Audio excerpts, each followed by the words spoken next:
ਕਿੰਨੇ ਇਮੋਸ਼ਨਲ ਪਲ ਨੇ ਨਾ।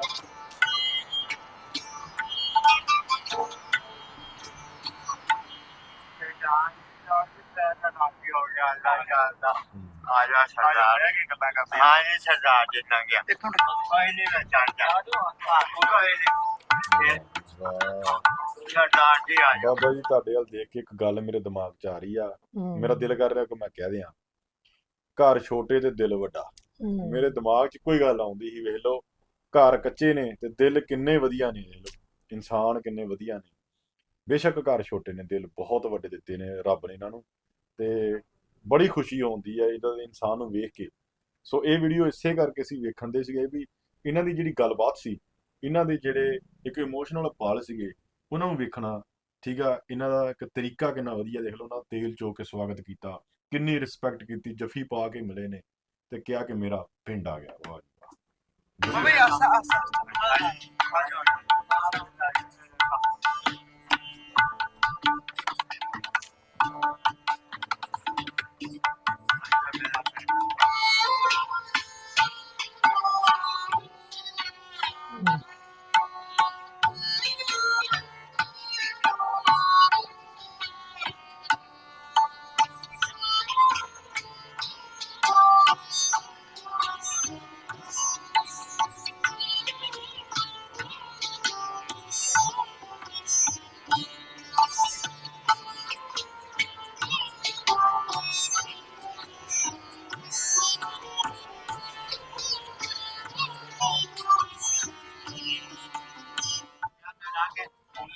ਮੇਰੇ ਪਿੰਡ ਦੇ ਲਾਗਾ ਮੇਰੇ ਸਰਦਾਰ ਹੋਣੀ ਆ ਗਿਆ, ਸਾਰਾ ਪਿੰਡ ਹੀ ਆ ਗਿਆ ਮੇਰਾ। ਆਪਣਾ ਕਿਹੜਾ ਸੀ ਇੰਡੀਆ? ਮੇਰਾ ਪਿੰਡ ਲਿਤਰਾ ਪਿੰਡ। ਹਾਂ ਇਹ ਕਿਹੜੇ ਜ਼ਿਲ੍ਹੇ ਤੇ ਜ਼ਿਲ੍ਹੇ ਜਲੰਧਰ ਤੇ ਤਹਿਸੀਲ ਨਕੋਦਰ ਚ। ਠੀਕ ਹੋ ਗਿਆ। ਤੇ ਤੁਸੀਂ ਮਤਲਬ ਜਦੋਂ ਹੋਏ ਵਿਛੋੜੇ ਉਦੋਂ ਆਏ ਹੋ 1947 ਚ? ਹਾਂਜੀ ਉਦੋਂ ਆਇਆ ਮੈਂ, ਉਦੋਂ ਮੈਂ 14-15 ਸਾਲਾਂ ਦਾ।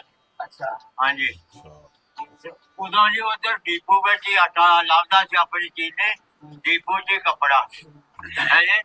ਉਦੋਂ ਸਿੱਧਵਾਂ ਦਾ ਜੈਲਦਾਰ ਸਾਡੇ ਉੱਥੇ ਲਾਗੇ, ਸਾਡੇ ਪਿੰਡ ਸੀਗਾ ਬੀਜ ਪਿੰਡ ਹੈ ਜੀ। ਨਵਾਂ ਮੈਂ ਆਪਣਾ ਸ਼੍ਰੀ ਸ਼ੰਕਰ, ਇਹ ਸਾਰੇ ਮੁਲਕ ਸਾਡੇ ਕੋਲ ਹੀ ਸੀ।